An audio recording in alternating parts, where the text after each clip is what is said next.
Hi everyone, BPSC शिक्षक भर्ती करें टीआरई 3 को लेकर अपडेट है अभी अभी कि आप लोग देख सकते हैं कि पेपर लीक वाला मामला जो है इस पर सरकार जो है संज्ञान लेने की कोशिश में है। और क्या क्या होगा, क्या पेपर रद्द होगा या नहीं होगा, सभी बात हम लोग करेंगे अभी।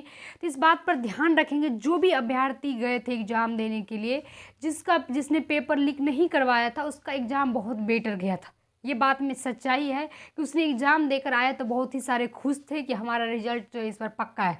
लेकिन बाद में उसे पता चला कि यहाँ तो कुछ और ही हो चुका है, जिसके कारण जो उसका पेपर रद्द होने की कगार पे आ चुकी है।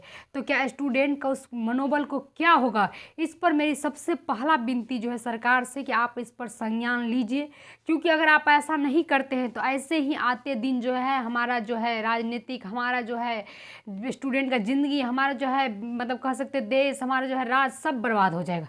ठीक है, इसीलिए सबसे पहला विनती है सरकार कर इस पर आप संज्ञान ले लीजिए, जो भी आपके तरह से सही हो। दूसरी बात, स्टूडेंट को क्या लगता है कि आप पेपर लीक होना चाहिए या नहीं होना चाहिए, कमेंट बॉक्स में ज़रूर हमें बताइए। तो इसी तरह सभी इन्फॉर्मेशन और आपको इसी तरह से आपको क्लास अटेंड करने के लिए ज़रूर मेरे चैनल से भी बन जाइए, अगर आपको अच्छा लगे तो। आइए हम बात करते। तो सबसे पहला चीज़ हम देखे हैं कि आपको जो है ये सबसे बड़ा कह सकते हैं कि आज तक के इतिहास में देखा गया कि एडमिट कार्ड के पीछे ही आंसर लिख के गया है। दूसरी बात क्या है, आपको देख सकते हैं कि आपको किस तरह से आंसर वायरल हुआ है। तो हमारे जैसे बिहार में एग्ज़ाम हो रहे हैं और आपको पेपर कहीं और राज्य में लीक करवा रहे हैं, तो इससे बड़ा धांधली कुछ भी नहीं हो सकता है। तो हमारा विनती है सरकार से, इतना सारा उसके पास प्रूफ है, आप प्रूफ मांग रहे थे, इतना सारा प्रूफ है, आंसर के साथ है, आप इस पर संज्ञान जरूर लीजिए।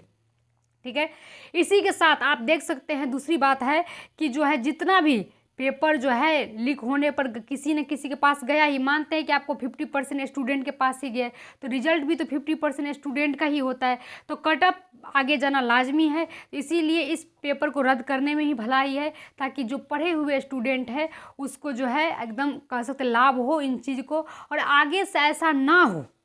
क्योंकि आज रद्द किया जाता है एग्ज़ाम, हो सकता है आगे पेपर में भी ऐसा ना हो, इसीलिए आगे ऐसा ना हो इसके लिए सरकार से बहुत बार बार सभी शिक्षक मिलकर, हम सभी मिलकर आप लोग से विनती करते हैं कि आप इस पे ऐसा संज्ञान लीजिए कि दोबारा ऐसा करने से पहले कोई 10 बार सोचे, 1000 बार सोचे।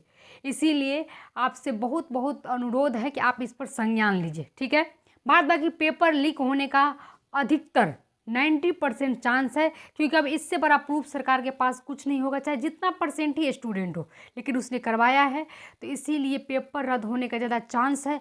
तो ज़्यादा से ज़्यादा स्टूडेंट जो भी कहेंगे उसी अनुसार सरकार भी मानेंगे। तो आपकी क्या राय है, आपके अनुसार पेपर लीक होना चाहिए या नहीं होना चाहिए, जल्दी से बताइए, ताकि हम इस पर आगे आपके साथ बने रहते हैं। थोड़ा देर के बाद हम लैब भी आएंगे, ज़रूर वहाँ पर आप लोगों का क्वेश्चन लेंगे कि आखिर क्या क्या हुआ है, क्या क्या नहीं हुआ है। ठीक है, तो अभी के लिए यही है कि आप लोग को जो है तैयारी जारी रखिए, 100% तैयारी में लग जाइए। पेपर लीक होने का ज़्यादा संभावना है, तो फिर से आप बेटर से एग्ज़ाम दे सकेंगे। ठीक है, तो थैंक यू।